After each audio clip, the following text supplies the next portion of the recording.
បងប្អូនឯងមើលប៉ាដេញឲ្យទៅមើលសភៅខ្ជិលមើលសភៅណាចង់ទៅមើលចង់អីគេដៃកំណត់មើលដៃខ្លួនឯងទៅឃើញសៅកអង្គុយក៏ចាប់ដើមជីកអង្គុយរបស់ខ្ញុំទៅអង្គុយតែទូចញ៉ាំតែបងអង្គុយរបស់ខ្ញុំបងខ្ញុំវិញព្រោះត្រូវជេរហុំដែរណាតែមួយតាម100ហើយសំខាន់គឺលេងបានយូរមកសំខាន់ក៏អង្គុយខ្ញុំណាគឺវាអាចគឺវាសស្អាតខ្លាំងមែនទេស្រួលប្រើតែមួយតាម100តោះមើលមួយឆាមើលក៏ហើយអីគេ The Bluetooth device is ready to pair គឺខ្ញុំវាដាច់ពីរបួសខ្ចៅតែបងប្អូនអាចថែរក្សាដូចរបស់ខ្ញុំទេវាអាចនឹងអញ្ចឹងដែរហើយបងប្អូនជួយថែរក្សាកង់ទូរបស់យើងផងចាកង់បងឯងហើយមួយទៀត The Bluetooth device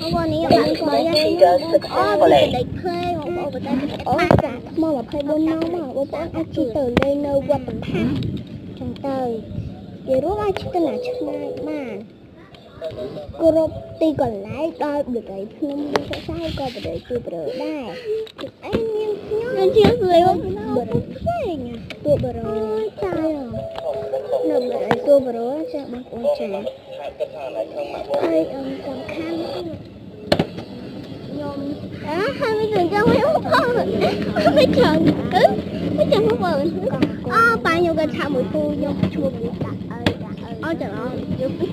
ខ្ញុំអង្គុយទៅវាត្រូវដៅគូតបាទប៉ាខ្ញុំចាំបងប្អូនណាអត់ជីវបងប្អូនណាដែរ The Bluetooth device is ready to pair ចឹងបងប្អូនណាបាត់ឲ្យបងប្អូនអាចយកមកខ្នើយអីធ្លាប់ផងប្រយ័ត្នដល់គូតណាចា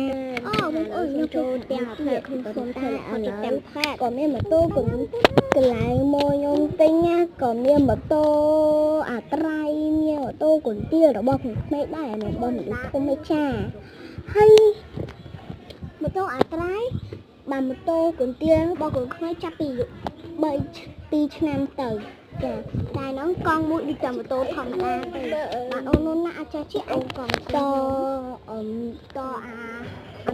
កង់អីខាងនេះពីរបាទយកធ្វើក្នុងមកទៅហើយសំខាន់ទៀតយើងផលបាទបងប្អូនមើលដូចជាឧទាហរណ៍បងប្អូនទៅលេងវត្តផាត់ណាខ្ញុំចង់នៅកណ្ដាលថ្ងៃទេខែអូនណាចង់ទៅលេងវត្តដូចជាអូន4ឆ្នាំខ្លោចឬក៏អូន5ឆ្នាំមកទៅចាស់ជីខ្លោចមួយបងប្អូនអាចយកចុចដាក់ជើងពីឲ្យអូនបានអាខាងក្រោយជើងអាខាងក្រោយជើង3អាខាងមុខជើង1ចឹងនាងខ្ញុំសូមជម្រាបលាបាយបាយទៅមួយតែ100ជាង